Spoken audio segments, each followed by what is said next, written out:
Fala, Aline. Pô, obrigado por você ter vindo. A Aline está aqui com a gente. Ela sempre entra no monitor lá, sempre entra direto lá de Jerusalém e sempre trazendo atualizações. Como é que está a situação? Como é que vocês estão lá vivendo nesse momento? Olha, eu tô triste de dizer que a situação hoje ela tá pior do que estava 2, 3 meses atrás. Caramba. Quer dizer, quando aconteceu o massacre do 7 de outubro, os primeiros meses de guerra foram muito difíceis e a situação começou a se normalizar. E agora, realmente, nesse último mês, a gente viu uma escalada de violência de novo. Tudo que está acontecendo agora, todos os ataques que estão acontecendo no norte de Israel, no centro de Israel, o grande ataque do Irã. Então, realmente, a gente está vivendo uma situação tensa nesse momento em Israel, quer dizer, e eu vim aqui para o Brasil passar uns dias também, contar para vocês, mas depois disso eu também volto. Você é gaúcha, né? Gaúcha. E aí você casou com um israelense? Então, deixa Porque tem uma diferença de israelense, tem uma diferença de Israel, tem essa diferença, né? Como é que é isso? Então, deixa eu contar uma coisa que para mim é importante dizer. Eu não fui para Israel por causa de homem, eu não fiquei em Israel por causa de homem. Não se apaixonou? Não, me apaixonei. Tá vendo, então? É. Não, mas eu fui para Israel para passar um ano fazendo trabalho voluntário, estudando. Eu gostei muito do país, fiquei. E depois tirei minha cidadania, tudo. E depois de vários anos morando lá, eu conheci o Sefi, que hoje em dia é o meu marido. A gente casou, a gente tem 2 filhinhos agora. Um que está quase completando 1 ano e outro está quase completando 3 anos. Então, realmente, eu formei minha família, eu moro lá. E agora a gente está nesse último ano realmente vivendo aí em Israel essa realidade tão difícil. E lá você fazia um turismo, né? Você fazia um turismo, que tem um canal. O canal dela é um grande sucesso. Tem que assistir. Se você não viu ainda, coloca aí, ó. Israel com a Aline. Ela tem todo aquele... Tem repertório pra caramba, ela conta história. Legal. Conhece tudo de lá e fazia isso. E agora com a guerra deu uma diminuída, ou não? Então, sim, deu uma grande diminuída. Esse ano a gente está tendo uma redução de mais de 90% no turismo. E faz todo sentido, na realidade. Não todo mundo gostaria de passear num país que está vivendo um momento tenso. Principalmente agora, como eu falei, os primeiros meses de guerra e agora esse último mês. É difícil tu fazer férias e passear e aproveitar, porque eu realmente acho que Israel é um país lindo e maravilhoso para se viajar, não é à toa que eu estou no turismo, mas é um pouco difícil tu estar aproveitando tua vida e fazendo tuas férias, e enquanto Israel está vivendo um momento difícil, quer dizer, tu caminha nas ruas, a maioria das pessoas que estão em Israel tem amigos ou família no exército. No meu caso, é o meu marido que está no exército. Nesse momento ele não pôde vir para o Brasil comigo, porque ele está no fronte.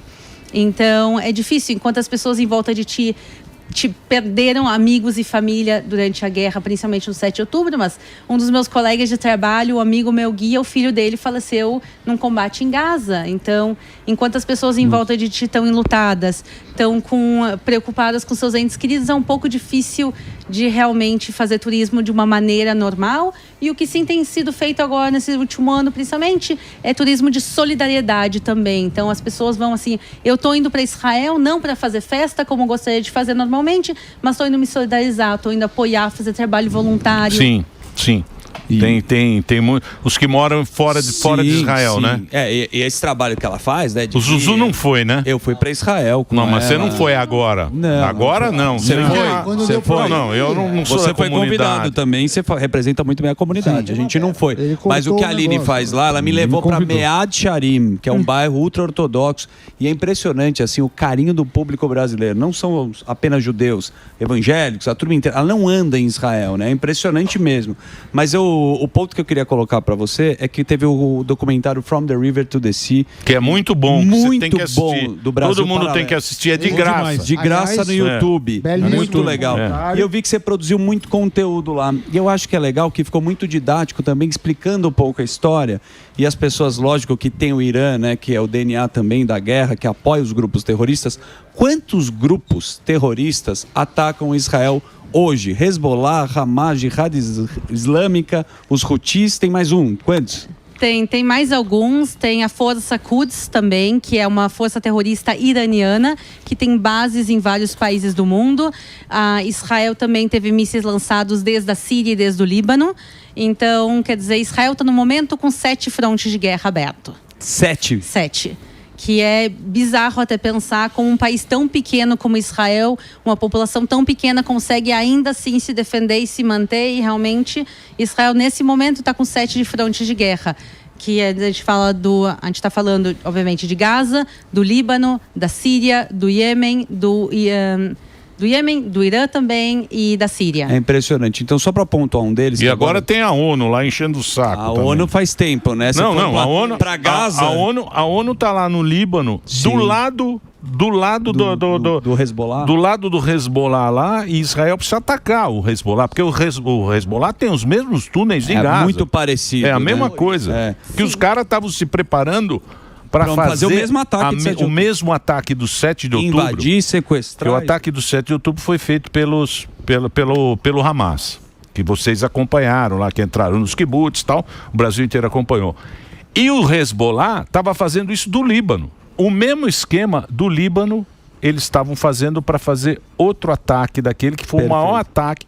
Nunca teve um ataque desse. Israel nunca viu isso desde o Holocausto. Não tinha essa barbaridade.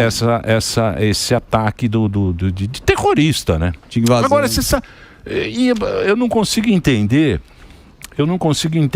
Esse antissemitismo. Eu não consigo entender. Negacionismo também, né? Exatamente. Se o que aconteceu no 7 de outubro tivesse acontecido em qualquer outro país do mundo, a reação teria sido completamente diferente. Entraram em Israel, mataram bebês no berço, queimaram pessoas vivas, estupraram, fizeram tudo de pior e está tudo filmado.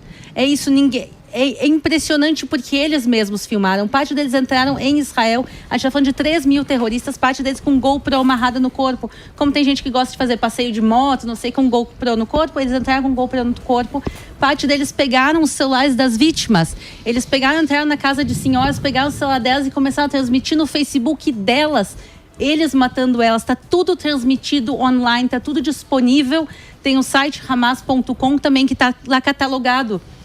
A matança de famílias, crianças, animais, tudo por categorias, bonitinho, separado.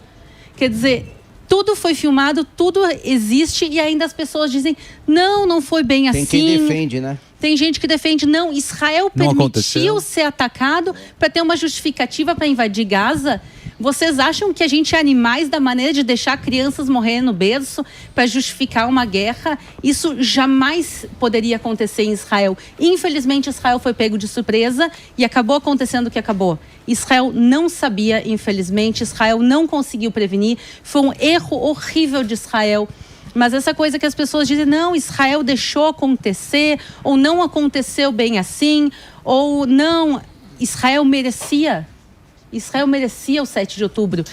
E para quem esteve lá no sul, eu vi as coisas, não no dia, graças a Deus, eu não estava lá, mas eu fui para Niroz, meu pai morou em um dos kibbutz que foi atacado. Um kibbutz que foi massacrado, meu pai morou lá, eu conhecia o lugar antes do 7 de outubro, eu fui convidada também a ir lá depois.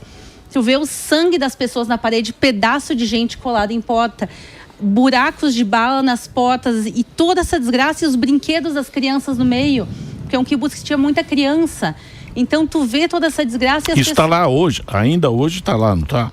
Então, tem gente que vai acompanhar esse registrar esse. Então, os kibbutz, parte deles pedem para as pessoas não irem, porque eles não querem que as pessoas vão lá fazer turismo no sofrimento deles.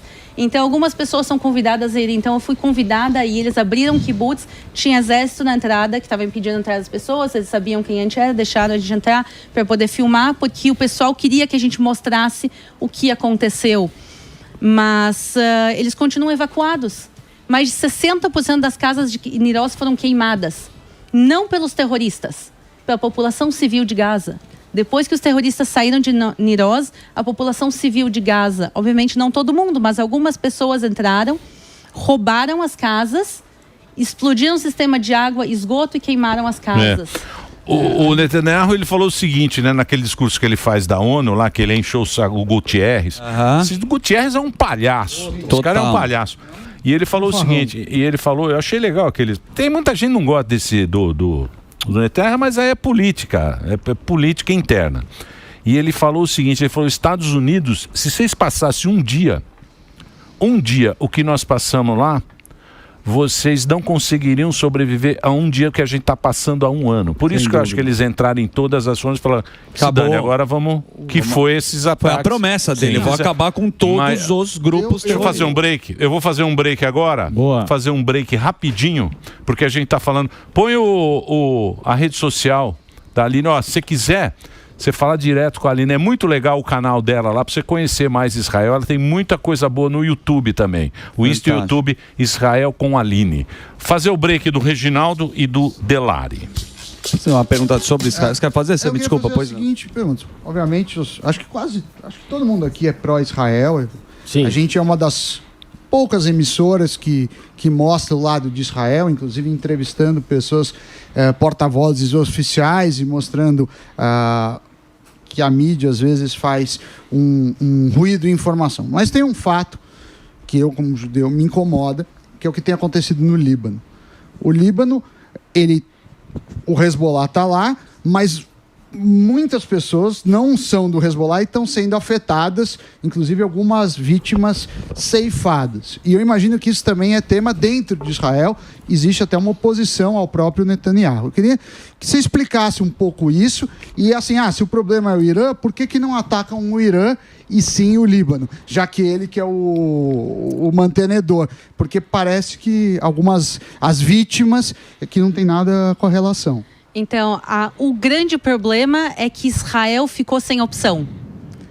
Durante 11 meses, 8 mil mísseis foram lançados pelo Hezbollah contra Israel. Foram lançados drones, foram lançados ataques, infiltrações terrestres tentaram ser feitas. Quer dizer, eles estavam constantemente atacando Israel. O que pode ser feito nesse caso? Quer dizer, Israel tinha a opção de continuar quieto, esperando o Hezbollah continuar matando a nossa população. Também drusos foram assassinados pelo Hezbollah. Um dos estopins de tudo que está acontecendo foi quando o Hezbollah mandou um míssil contra um campo de futebol, onde tinham crianças jogando futebol, num sábado. Que era o druso ali, né? Eram crianças árabes drusas, 12 crianças foram assassinadas. E foi um dos estopins. Quer dizer, quanto a gente pode aguentar eles atacando constantemente Israel. Obviamente, Israel não gostaria de entrar no Líbano, mas Israel ficou sem opção. E a diferença que as pessoas precisam entender, qual é a diferença entre Israel e os terroristas, é que Israel está entrando no Líbano, tentando pegar os terroristas e afetar o mínimo da população civil. E eles estão fazendo exatamente o contrário. Mas se defende em Gaza, é a mesma coisa. Mas ali, o Hezbollah sequestrou o Líbano. Sim. Um grupo terrorista. Não é um país, gente. Vocês não estão entendendo. O Hezbollah é um grupo terrorista. Porra, o Líbano era conhecido como a Paris do Oriente, porra. Se você pegar antes desses malucos entrarem lá, hoje em dia o cara não sai na rua. E lá tem druso, lá tem muçulmano, lá tem cristão. Comunidade enorme de brasileiros também. Então, você tem que entender que lá esses caras sequestraram um país e estavam se preparando para atacar Israel também. Aí Israel falou, opa... Tava atacando. Mas não tem exército, mas ia atacar em grandes... O Líbano tem exército, mas não é o exército do Líbano que está atacando Israel. Eles têm um exército próprio. Mas o Hezbollah que defende como uma milícia, seria exatamente. Assim. O sul do Líbano está dominado pelo Hezbollah e a gente pode dizer que nem tem zonas, às vezes, aqui no Brasil, que o exército não consegue ter controle. A mesma coisa lá. O exército do Líbano não consegue ter controle. E por que não ataca o Irã? Por quê? Porque aí a gente vai estar desencadeando um conflito muito maior, porque atacar o Irã vai causar muito mais perdas de vidas humanas do que o que está acontecendo agora. Então, e não só isso, porque não vai atacar o Irã. Vamos deixar isso bem claro. Algum momento vai. Algum momento. O Irã atacou 2 vezes Israel. Depois, a primeira vez, Israel fez uma pequena retaliação e acertou do lado de uma zona nuclear iraniana. Que era um recado. Não ataquem de novo a gente, porque a gente pode explodir todo o sistema nuclear de vocês. Caramba. O Irã não ouviu. O Biden também não impediu o ataque iraniano. O Irã atacou com mais de 180 mísseis balísticos Israel há 2 semanas. Israel deixou bem claro, a gente vai retaliar. A questão é que essa retaliação não pode acontecer sem aprovação americana. E o Biden, nesse momento, não tem interesse que isso aconteça. Então, o Biden está segurando Israel por causa das eleições americanas. E por isso também, Israel não pode atacar o Irã, Israel não pode derrubar o governo iraniano, atacar o governo iraniano, sem o aval americano, e os americanos não estão aprovando isso. Mas eu posso dizer que isso provavelmente vai acontecer. A pergunta é se vai acontecer antes ou depois das eleições americanas. Em cima disso, Aline, quando o porta-voz, o general, teve aqui no começo de tudo, ele disse a frase que essa é a chance que nós temos ou que vamos ter que usar para acabar com esse bando terrorista. Pois muito bem, aí a coisa parece que estamos voltando agora do break comercial aqui com a Aline. Israel com a Aline, né? Boa. E aí o que acontece? E aí parece que antes era só uma luta contra os terroristas, e aí começou a entrar narrativa, política, começou a entrar outros itens com o Israel também tem que lidar e se proteger contra esse tipo de ataque que não é exatamente um míssil.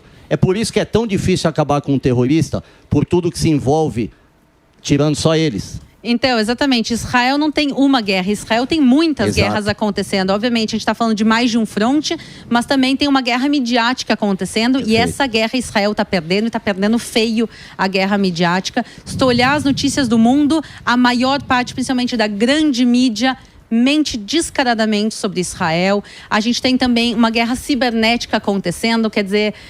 o Irã hackeando Israel, Israel tentando hackear o Irã, isso está acontecendo e a gente não sabe disso, acontece por trás dos panos, mas tem uma guerra cibernética, tem vários frontes acontecendo e infelizmente Israel não tem essa capacidade de vencer todos esses frontes e a política de Israel, principalmente nos últimos 20 anos, deixa quieto.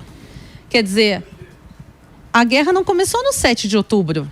Nas semanas, nos meses, nos anos anteriores, todo o tempo Israel estava sendo atacado pelo Hamas e pelo Hezbollah, mas em uma proporção muito pequena, ou bem menor na realidade. Também eles estavam se armando. Tu acha que Israel não sabia que tinha... Ninguém sabia do ataque do 7 de outubro em si, mas todo mundo sabia que o Hamas e o Hezbollah e que o Irã tinham planos e que eles estavam se armando e armando e armando e armando. E aí Israel vai fazer o quê? A gente vai fazer um ataque preventivo, todo mundo vai ficar... irritado com Israel porque a gente está atacando uma nação vizinha, ou a gente deixa eles se armarem. A política dos últimos 20 anos é não vamos mexer. Melhor não mexer, deixa eles quietos. Vamos se defender. Não, vamos deixar... O que eles não nos atacarem diretamente, deixa. E Israel, então, permitiu que eles se armassem. Desde 2005, né? Exatamente. E eles estão criando... Quase 20 anos. E entrando muito dinheiro. E o povo de Israel falou, pô, acho que tá tudo bem, porque tá melhorando lá, tá entrando dinheiro, tá tendo... Entrava do Catar por dinheiro, e eles se preparando para fazer um ataque, que é aquilo lá que esse documentário fala, porque do rio ao mar, que é pra... Na verdade, o que esses caras querem é aniquilar o povo. Exatamente. É aniquilar eliminar o povo. Israel. Eliminar Israel. Né? E é terrorista. Quer existir. E é terrorista. Aniquilar Israel e não só Israel, a comunidade LGBT... os cristãos, quer dizer, eles querem... a ideologia do Hamas é muito parecida à ideologia do Estado Islâmico. Então, se vocês pensarem o que o Estado Islâmico quer, é criar um grande califado no Oriente Médio. Unir o mundo árabe num grande califado, uma teocracia muçulmana radical. E é exatamente a mesma coisa que o Hamas quer. O Hamas não quer a independência de um Estado palestino. Eles querem um califado islâmico. E eles querem um califado islâmico nos territórios que são da autoridade palestina, a faixa de Gaza e em Israel. Que é uma teocracia. Então, mas isso aí acaba... É complicado. Isso é uma situação... Difícil. É uma situação difícil que... Mas sabe, eu acho que um ponto interessante, acho que Israel, a gente tem uma identidade muito forte lá, né? Tá falando de identidade, o povo, o resgate da autoestima do exército israelense. Porque depois do 7 de outubro mostrou uma fraqueza. Foi desacreditado. E sempre teve muita força. Mossad, todo mundo fala. Agora esses últimos ataques que tiveram com os líderes, né, dos grupos terroristas, foi uma coisa que resgatou, né? A força israelense. Sim, a moral do exército realmente voltou. E teve muitas mudanças na sociedade israelense desde o 7 de outubro. Eu acho que uma das coisas que a gente aprendeu é que a gente não pode confiar no resto do mundo. Infelizmente, porque sempre tinha que, assim, obviamente, a gente confiar no nosso exército, mas assim, os Estados Unidos nos dá apoio incondicional, a Europa nos dá apoio incondicional. A gente já viu que todo mundo começou a dar pé atrás. No 7 de outubro, todo mundo estava, ou pelo menos a maioria, ai, coitados de Israel, estamos aí com vocês. E cada dia que foi passando, foram dando pé atrás. Agora a gente está vendo a França, o Macron fazendo declarações horríveis contra Israel. Os Estados Unidos já ameaçando parar um embargo, fazer um embargo de armas para Israel. Quer dizer, a gente não vai mais dar armas para Israel se defender. Quer dizer, o grande aliado israelense. Então, acho que Israel se deu conta que precisa se defender sozinho, infelizmente. E uma coisa muito interessante que começou a acontecer é com a sociedade árabe-israelense. A gente tem que lembrar que 18% da população de Israel são árabes muçulmanos. E no massacre do 7 de outubro, os terroristas do Hamas mataram indiscriminadamente judeus, cristãos e muçulmanos. Entre os 101 sequestrados que continuam em Gaza, tem muçulmanos dentro de Gaza sequestrados. No exército tem muçulmano, No exército de Israel tem muçulmano, entre os sequestrados tem muçulmanos. E a população muçulmana de Israel acordou e disse, opa, essa briga não é do povo judeu, é do povo de Israel, e a gente é parte de Israel, e a gente está vendo cada vez mais uma identificação dos árabes israelenses com a sua nacionalidade israelense. Eles estão mais servindo ao exército desde então, eles estão mais claramente postando nas redes sociais, eles dizem, a gente é israelense. Um grande exemplo é o Nas Daily. Nas Daily é o maior youtuber de Israel. Ele é árabe-israelense de origem palestina. E ele nunca falou claramente sobre o conflito nem nada disso. E depois do ataque do 7 de outubro, ele disse, eu sempre me senti palestino primeiro e israelense depois. E agora eu entendi que não. Eu entendi que eu sou israelense. E ele começou a fazer claras declarações dizendo, eu sou um árabe israelense. E a gente está vendo isso na sociedade. Então a gente está vendo uma união do povo, não só entre os judeus, mas a gente está vendo os cristãos e os muçulmanos. A gente está vendo que está havendo isso. E isso é uma mudança gigantesca na sociedade.